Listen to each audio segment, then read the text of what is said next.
हम कारपोरेशन के गेट के सामने उनके लिए शुक्रवार से लेके एक स्कूल शुरू कर रहे हैं, जो हम स्कूल रास्ते पे चलाएंगे और वो कंटिन्यू चलाएंगे। वो स्कूल हम लोग 7 दिन चलाएंगे।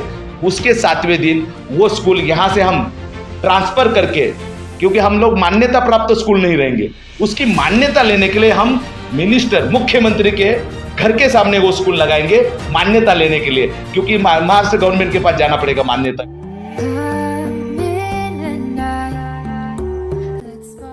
भिवंडी में बाईपास के पास फ्लोरा रेस्टोरेंट के सामने बिंगो सर्कस लगाया गया है। इसमें डेली दोपहर 1 बजे, 4 बजे और शाम 7 बजे 3 शोज किए जा रहे हैं। इस बिंगो सर्कस में कई अलग अलग हैरान कर देने वाले आर्टिस्ट हैं जो मुख्तलिफ स्टंट्स कर रहे हैं। इसके अलावा ये अपने इथियोपियन कलाकारों और 30 इंच के जोकर की वजह से लोगों की तवज्जो का मरकज बना हुआ है। किसी भी तरह की इंक्वायरी या बुकिंग के लिए आप स्क्रीन पर दिए गए नंबर से संपर्क कर सकते हैं। जी, आज भिवंडी महानगर पालिका ने 3 स्कूलों को जो आज आदेश दिया था आने का, एक सन्मय मीटिंग लगाई गई थी जिसमें तकरारदार और 3 स्कूल जिसमें केमियस, विजडम और ग्लोरी स्कूल नहीं बस्ती, ये तीनों को बुलाया गया था। इसके मैनेजमेंट को बुलाया गया था और आयुक्त की अध्यक्षता में और पीआई चेतन काकड़े साहब जो अपने कुमारवाड़ा पुलिस स्टेशन के पीआई हैं और इंदुलकर साहब जो शांतिनगर पुलिस स्टेशन के पीआई और उनकी जो पूरी टीम थी वहाँ पर नगर पालिका की, जिसमें आयुक्त, सह आयुक्त वगैरह सब बैठे हुए थे, उनके बीच में एक सन्मय मीटिंग जिसमें एक आप कॉम्प्रोमाइज किस तरीके से इस लेवल पे किया जाए कि भिवंडी के अंदर ये सारी चीजें बढ़ रही है, टीचर्स की, स्टूडेंट्स लोगों की, जितने भी विद्यार्थी लोगों की जो हमारे तकरार है उसका निवारण कैसे किया जाए इस लेवल के ऊपर, भिवंडी शहर के लेवल के ऊपर, उसके लिए मीटिंग बुलाई गई थी। तो शिक्षा सुधार समिति की तरफ से श्री विजय कामले साहब हमारे अध्यक्ष थे, आज ये अवेलेबल नहीं थे किसी कारण से, तो उनकी जगह पर मैं आज वहां पर गया था प्रतिनिधि करने के लिए।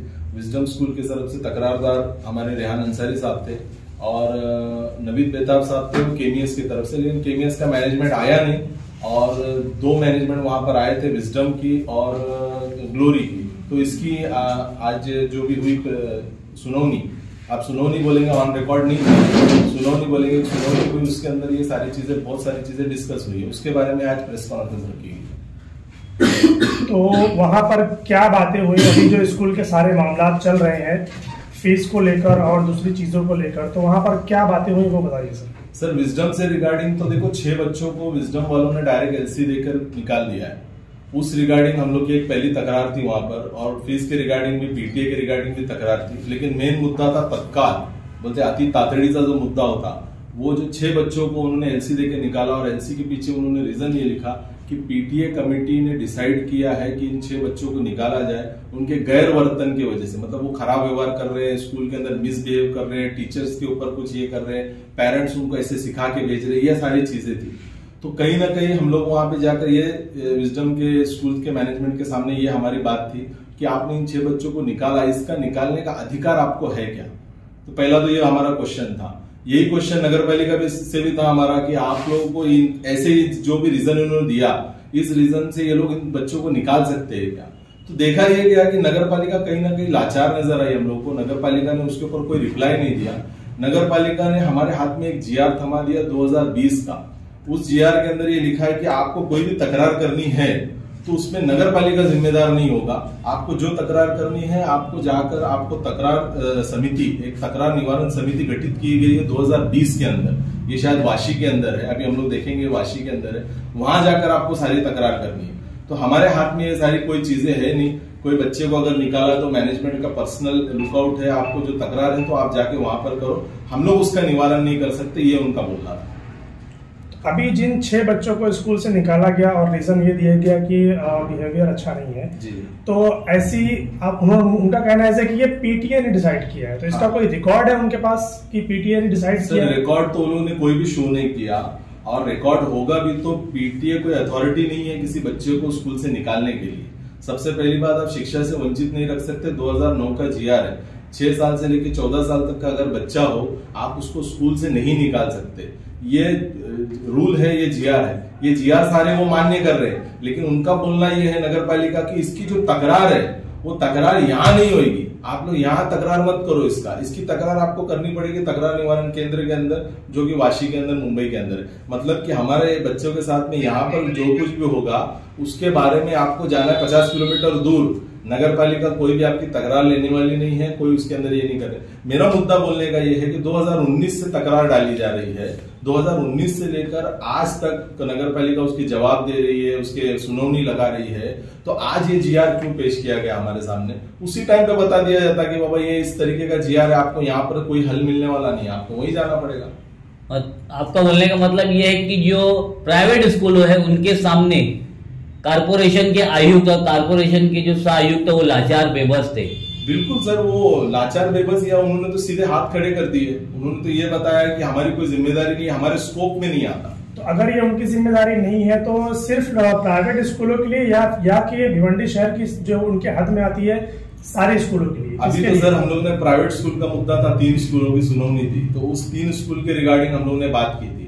अब वो सरकारी स्कूल उनके हद में आती है नहीं आती है वो उनको पता होगा, क्योंकि हम लोग जो 3 स्कूल का मुद्दा लेकर आए थे, इन 3 स्कूलों के बारे में तो उन्होंने क्लियर कट बता दिया कि हमारे स्कोप में नहीं है। आपको कोई भी सिंगल तकरार करनी है तो आपको जाना है वहां पर। अच्छा ये बताइए, जो 6 बच्चों को एलसी दिया है, अब उनका एडमिशन कहाँ होगा? उन्होंने क्या बोला? हाँ, जो 6 बच्चों का एडमिशन, सर मैंने उनसे ये भी सवाल किया कि अब ये 6 बच्चों का आपने बोला कि तकरार उधर ही कीजिए, हमारे स्कोप में नहीं है, तो तकरार करेंगे, उसका निवारण होने के लिए शायद 1 महीना जाए, 15 दिन जाए, 2 महीना जाए।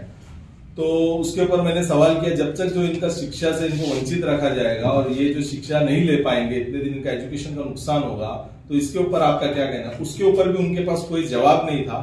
उन्होंने लास्ट में एक सजेशन किया कि अगर ऐसा है तो हमारी सरकारी स्कूलें खाली है, आप वहां पर एडमिशन ले सकते हैं। सरकारी स्कूल खाली है, लेकिन क्या सरकारी स्कूल की जो टीचर्स है इतनी एलिजिबिलिटी है उनकी कि जो इंग्लिश मीडियम के बच्चों को पढ़ा सके? ये तो सर वही जानते हैं कि हर आदमी अपने बच्चों को इंग्लिश स्कूल में इसीलिए डालता है, प्राइवेट स्कूल में इसीलिए डालता है ताकि वहाँ पे अच्छा एजुकेशन मिले, क्योंकि सरकारी स्कूलों की हालत सब जानते हैं सर, हर कोई जानता है। अच्छा, तो फिर म्युनिसिपल कारपोरेशन जो है वो घर पट्टी लेती है, उसके अंदर एक एजुकेशन का भी वो क्यों है फिर? अब ये तो उनसे सवाल करना है आपको कि ये क्यों लेती है लोग, ये सारी चीजों टैक्सेशन वसूल कर रहे हैं, हर चीज वसूल कर रहे हैं और हमारे को भेज रहे हैं वहां पर। इस जीआर के अंदर सर एक चीज आप देखेंगे तो इतना उसके अंदर समझ में हमारे को नहीं आया। 6ठे नंबर पे एक पॉइंट है, लैंगिक व मानसिक शोषण बाबत तकरार। मतलब अगर से आपके पास सेक्सुअल और मेंटल हैरेसमेंट हुआ किसी बच्चे के ऊपर, वो गर्ल हो या बॉय हो, आपको उसकी तकरार करने के लिए वहां जाना है, आपको पुलिस स्टेशन में नहीं जाना है। मतलब तो यही मतलब निकल रहा है, कम से इसका कम मतलब यही है कि स्कूल वाले को लाइसेंस ही दादागिरी करने का ऑब्वियस ऐसे ही लग रहा है सर, मिल गया। बिल्कुल दादागिरी करने का लाइसेंस मिल गया, बिल्कुल ऐसे ही लग रहा है। क्योंकि अभी फीस के रिगार्डिंग जो मसले हम लोगों ने उठाए, जो मुद्दे हम लोगों ने उठाए, तो टारगेट करके ये काम किया जा रहा है। ये 6 बच्चों के साथ में भी जो किया गया है, ये वही पेरेंट्स है जिन्होंने पीटीए के रिगार्डिंग आंदोलन या फिर जो भी बोलेंगे अपना एक ऑब्जेक्शन रखा वहां पर स्कूल के सामने कि हमारा ये ऑब्जेक्शन है आपकी फीस के रिगार्डिंग और सारी चीजों के रिगार्डिंग। उन बच्चों को ये एलसी दी गई और ये उसके ऊपर तर्क ये बताया गया कि ये मिसबिहेव करते हैं, इनका बिहेवियर खराब है, ये लोग आकर स्कूल के अंदर जो भी दंगा फसाद करते होंगे, ये सारी चीजों का इन्होंने हवाला दिया है। ये सारे हवाले से सर एक तो बच्चों के जो मेंटल जो है स्टेबिलिटी, उसके ऊपर भी बहुत सारा फर्क पड़ेगा और उनका जो रीजन दिया है उन्होंने, तो आगे तो कोई स्कूल उनको लेगा नहीं ना एडमिशन, कोई प्राइवेट स्कूल कोई एडमिशन लेगा नहीं, उनका कैरेक्टर सर्टिफिकेट आपने दे दिया। जी, इस विषय में आपने कई भिवंडी के एमएलए, 2 एमएलए है, ईस्ट वेस्ट और कई सारी पार्टी के अध्यक्ष है जी, तो ये आपके साथ में क्यों नहीं है? 2018-2019 से सर ये मुद्दा चल रहा है जी। तो और पीटीए का जो मुद्दा है, मुझे लगता है 2 साल में तो सोशल मीडिया, प्रेस वगैरह हर जगह पे है। ये सभी पार्टी के अध्यक्ष और एमएलए, दोनों एमएलए अपने हर स्टेज पे चिल्ला के एजुकेशन के ऊपर इतना लंबा चौड़ा भाषण देते, लेकिन इस मुद्दे पे वो लोग चुप क्यों हैं? इस सवाल का जवाब सर आप उनसे लीजिए, वो चुप क्यों है। सर आप एक पार्टी से ताल्लुक, मुझे तो कहीं ना कहीं लगता है कि सिंडिकेट है सर जी। हाँ, मुझे तो कहीं ना कहीं लगता है कि कोई सिंडिकेट है जो चल रहा है, जो प्राइवेट स्कूल्स प्लस पॉलिटिकल लोग प्लस जो हमारे नगर पालिका या शिक्षण मंडल, कहीं ना कहीं एक सिंडिकेट है। मुझे ऐसा ये सारी चीजों को देखने के बाद ऐसा समझ में आ रहा है।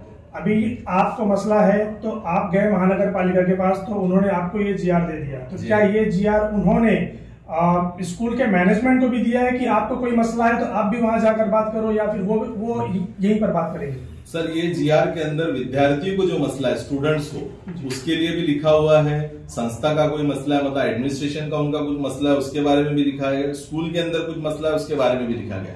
लेकिन हमारा बोलना ये है कि अगर विद्यार्थी को, स्टूडेंट को कोई प्रॉब्लम है, वो उसका निवारण करने के लिए उतने दूर 50 किलोमीटर दूर जाएगा। ये कौन सा न्याय है? ये न्याय नहीं है ना, ये सरासर अन्याय कर रहे हैं ये लोग। और जिस तरीके से नगर पालिका ने अपने हाथ खड़े कर दिए आज कि हमारे स्कोप में नहीं आती ये चीजें, ये कहीं ना कहीं मुझे समझ में नहीं आ रही। ओके। आज की जो कारपोरेशन के अंदर जो मीटिंग हुई स्कूल और पुलिस और पेरेंट के साथ, उसके अंदर से जो निकला है उसको सोच के हम बहुत आश्चर्यचकित हो गए कि ये इस ढंग से भी हो सकता है क्या। और हम लोग के अंदर बहुत ज़्यादा गुस्सा उस मामले में अभी तैयार है। उस जीआर के अंदर जीआर बनाने वाले लोगों ने भी सोचा नहीं, और पुलिस भी वहाँ पे थी। अगर स्कूल के अंदर कहीं घटना हुई है, गलत हो सकता है, मैं गलत बोल रहा हूँ, लेकिन कहीं घटना हो गई है कि शिक्षक जो है वो विद्यार्थियों के साथ गलत काम कर रहे हैं, ऐसी कई घटना हुई है। अगर ऐसा कोई होता है, ऐसी कोई घटना घटती है, तो क्या वो विद्यार्थी, वो पेरेंट्स उसका मसला लेके उस कमेटी के पास जाएगा, वासी के पास?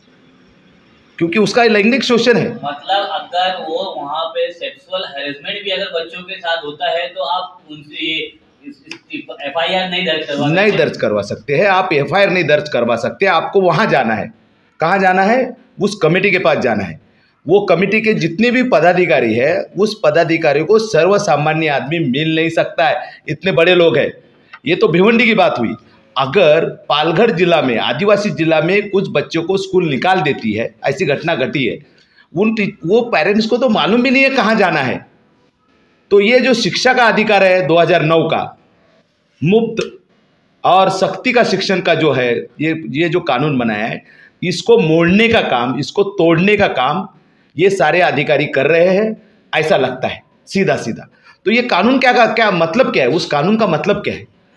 इसका कानून में अगर कानून के अंदर सख्त और कंपलसरी एजुकेशन बोला है, तो कोई बच्चा अगर बिगर स्कूल में जाते हुए घूम रहा है तो उसको पकड़ के स्कूल में लेके जाना है सरकार ने।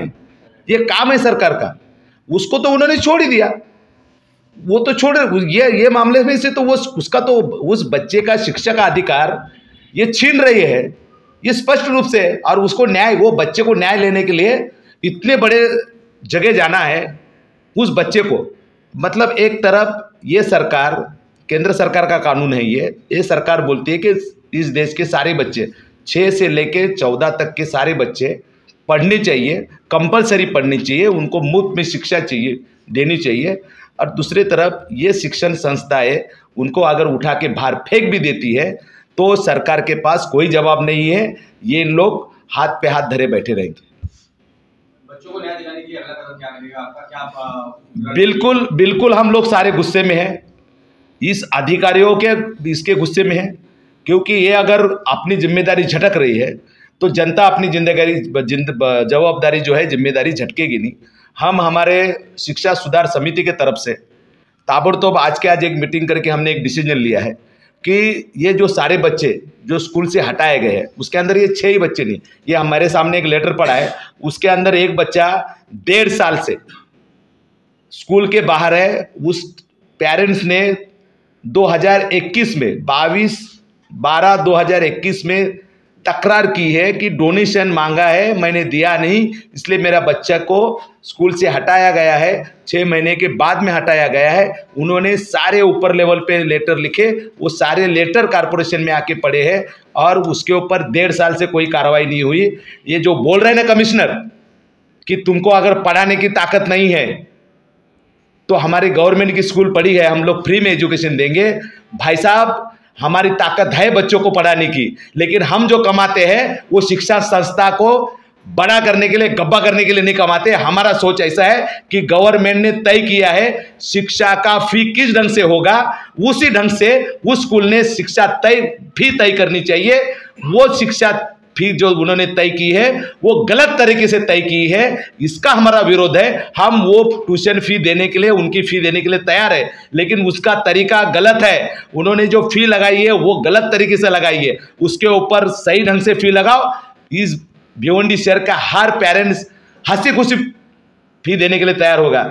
ये कमिश्नर साहब जो है ना, वो इंग्लिश मीडियम में नहीं पढ़े होंगे मेरे ख्याल से, वो पढ़े होंगे कुछ सरकार ने जो फ्री में दिया है ना उसमें पढ़े होंगे, लेकिन उसकी भी उनको समझ नहीं है। अगर वो सरकारी स्कूल में और 10 किलोमीटर पढ़ के उनके माँ बाप उनको अगर पढ़ाते होंगे तो उनको समझ में आना चाहिए कि अगर हर बच्चे का, माँ बाप का एक सपना है कि मेरा बच्चा जो है पढ़ लिख कर अच्छा जगह हो, उसको शिक्षा अच्छा मिले, तो वो अगर शिक्षा अच्छी ढूंढता है तो वो अगर सरकार ने उसको कानून बनाया है, फ़ी के लिए कानून बनाया है, और हम अगर पेरेंट्स ऐसा सोचते हैं कि वो फ़ी उस ढंग से नहीं बनाई गई है तो उसके ऊपर सरकार ने कार्रवाई करनी चाहिए। वो तो खंडनी है, खंडनी, क्योंकि वो फ़ी तय करने के बाद में उन्होंने सरकार के पास जाना है कि भाई ये फ़ी हमने तय की है, हर स्कूल ने हमने ये फ़ी तय की है और आप उसको हमको मान्यता दो। उसके बाद में फिर नीचे आके उनको स्कूल से बच्चे लोग को फ़ी लेना है। अगर वो वैसा नहीं करता है तो वो कैपिटेशन एक्ट के अनुसार आता है, उसके अंदर आता है, वो खंडनी वसूल कर रहा है, उसको उस कानून के तहत उसके ऊपर केस होनी चाहिए। हमने जब यहाँ के सहायक आयुक्त की मीटिंग में बैठे थे, उन्होंने कबूल किया कि ये बात बरोबर है, और जब आज मीटिंग करते हैं तो वो कहते हैं कि ये जीआर के तहत हम हाथ ऊपर कर रहे हैं। एक पेरेंट ने 2019 में तकरार की थी, ये जीआर निकला है 2020 फरवरी 2020, तो उस टाइम में तो आपका ये जीआर नहीं निकला था, ये आपके हाथ में था। तब आपने क्या कार्रवाई की? क्या कार्रवाई की आपने? तब क्यों आप अपंग बन के बैठे थे? कमिश्नर साहब जो है भिवंडी शहर के हर मामले में जिम्मेदार है, हर मामले के जिम्मेदार कमिश्नर साहब है। हम उसके लिए ये जुमे से, शुक्रवार से, हम महानगर पालिका के सामने जितने भी बच्चे जो स्कूल के वजह से बाहर है, एजुकेशन से बाहर है, 6 से 14 साल के बच्चे हैं जिनको अधिकार है, कानूनन अधिकार है शिक्षा का, वो अधिकार होने के बावजूद जो शिक्षा से बाहर है, वो सारे बच्चों को इकट्ठा लेके हम कारपोरेशन के गेट के सामने उनके लिए शुक्रवार से लेके एक स्कूल शुरू कर रहे हैं, जो हम स्कूल रास्ते पे चलाएंगे और वो कंटिन्यू चलाएंगे। वो स्कूल हम लोग 7 दिन चलाएंगे। उसके 7वें दिन वो स्कूल यहाँ से हम ट्रांसफ़र करके, क्योंकि हम लोग मान्यता प्राप्त स्कूल नहीं रहेंगे, उसकी मान्यता लेने के लिए हम मुख्यमंत्री के घर के सामने वो स्कूल लगाएंगे मान्यता लेने के लिए, क्योंकि महाराष्ट्र गवर्नमेंट के पास जाना पड़ेगा मान्यता लेने के। तो हम अगले जुम्मा को, उसके अगले जुम्मा को वो स्कूल की मान्यता लेने के लिए मुख्यमंत्री के घर पे जा रहे और वहाँ पे वो स्कूल चला रहे। ये हमारा पहला आंदोलन है। हम इस आंदोलन को करते हुए हम जनता के बीच में जाएंगे। मुझे बिल्कुल विश्वास है कि जनता अगर फी भी भर रही है, पेरेंट्स अगर फी भी भर रही है, तो अपना दुख भरे, एकदम दुख से वो फी भर रही है। उसको वो फी पसंद नहीं है, लेकिन उसका वो विरोध नहीं कर सकती, क्योंकि अभी तो बड़ा एग्जांपल आ गया है। कोई अगर विरोध करेगा तो तुम्हारा बच्चे का बिहेवियर ठीक नहीं है ऐसा बोल के उसको हाथ में एलसी दिया जाएगा। ये यहाँ पर यह कारपोरेशन ने ये एक यहाँ पे रीति रिवाज चालू कर दिया है, दादागिरी का लाइसेंस, ये रीति रिवाज उन्होंने शुरू कर दिया है। और ये खाली कारपोरेशन के जो अधिकारी है ये स्कूलों से पैसा खाएंगे, उनकी जिम्मेदारी कोई नहीं है। इनको हम पैसा खाने देंगे, भाई आपकी तो जिम्मेदारी कुछ है नहीं, पैसा खाओ, आप उतना काम कर दो। सर, जब ये जीआर 2020 में निकला है, 20 का है, तो 21 और 22 अभी दिसंबर है, तो 2 साल कारपोरेशन के आयुक्त और सहायुक्त ने क्या किया? पेरेंट्स को अंधेरे में रखा। अंधेरे में रखा, उल्टा उन्होंने कुछ पेरेंट्स को बुला के सुनौनी भी ली। उनको अधिकार नहीं है तो सुनौनी लेने का क्या काम है? अधिकार ही नहीं उनको, तो सुनौनी लिए क्यों? उनको सुनौनी लिए, कुछ स्कूल को डायरेक्शन दिए कि भाई आप फी कम करो, आप आधी भरो, ये करो, ऐसे सुनौनी दी। उनको अधिकार ही नहीं है, क्यों कर रहे हैं वो इस ढंग का नाटक? 2 साल से गुमराह किया जा रहा है। 2 साल से वो पैसा खा रहे हैं, गुमराह कर रहे हैं। और 2 साल, ये तो 20 में जीआर है ना, 20 के पहले भी कितना न्याय दे दिया उन्होंने। जब ये तो अभी हाथ ऊपर करने के लिए आपके हाथ में जीआर मिला, 2019 के पहले आपने कितने के लोगों को न्याय दिया? उसके पहले भी तो तकरार है, यही पेरेंट्स की तकरार है, उसके बावजूद आपने कितने लोगों को न्याय दिया? मतलब आप मलाई खाओगे और जनता को न्याय नहीं दोगे, ये चलेगा नहीं। हम इसका बेजोर विरोध करेंगे और जनता के बीच में ये विषय लेके हम जा रहे हैं भविष्य में।